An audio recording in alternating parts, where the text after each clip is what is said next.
Orphans LLC presents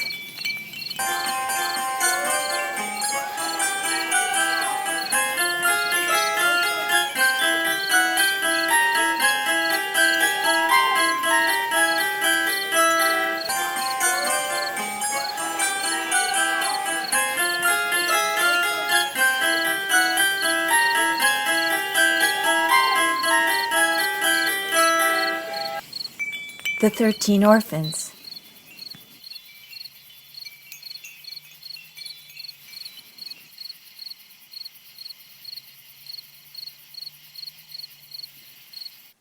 Always hidden and never seen. Blank. Chapter 7. The Empty Boy. Blank was a boy who thought he was not needed. He felt unimportant and most of all defeated.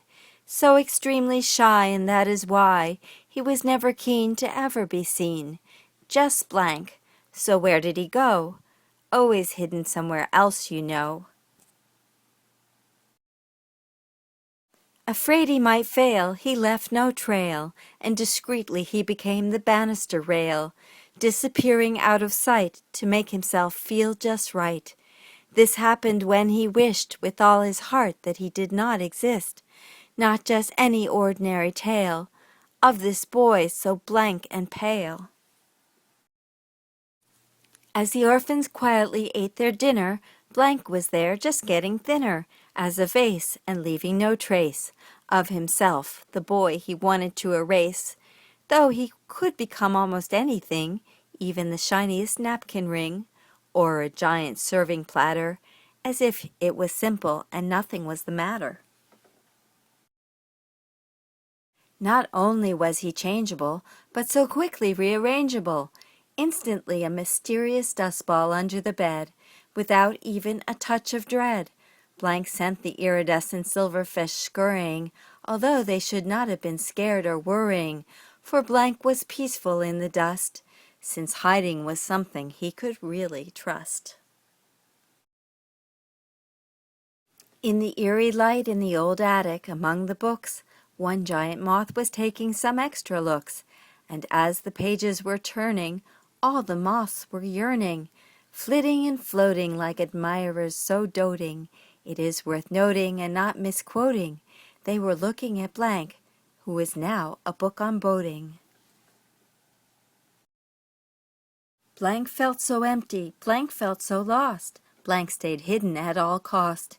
In the garden as a vine, Blank blended in every time. Now look, I see in that tree. Isn't that Blank staring straight at me? Right there in the bark, you see? Mrs. Pickett could never find him, as she scolded to remind him. Hiding is a forbidden game.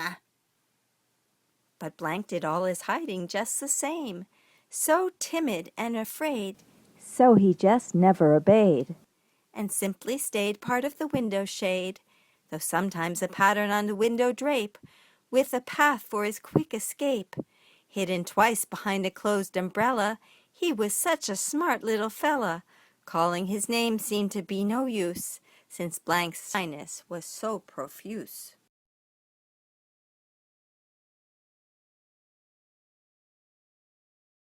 In the bathroom, Blank was the soap, just another way to cope.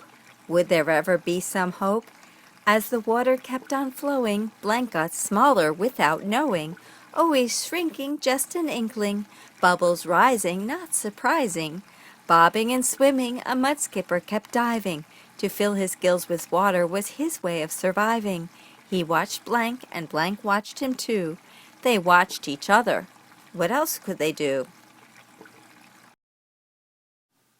When Blank would appear in a blink, it was before you could even think. Yes, that was Blank, timid and yet bold, as this intricate story did unfold, and Mrs. Pickett was never aware when suddenly he curled up in her hair. Ready to tuck herself in her flowing web-draped bed, Blank became a teasel curler on her head. In a puff, Blank was a candle with a flame, dancing wildly and shamelessly untamed, Clearly it seemed as if he was not joking, as wings were left slightly singed and seriously smoking, for the bat's beating wings had flamed the fire that Blank was stoking for them to admire. This is what all three bats reported as they watched this child inflamed and contorted, melting and dripping and even more distorted.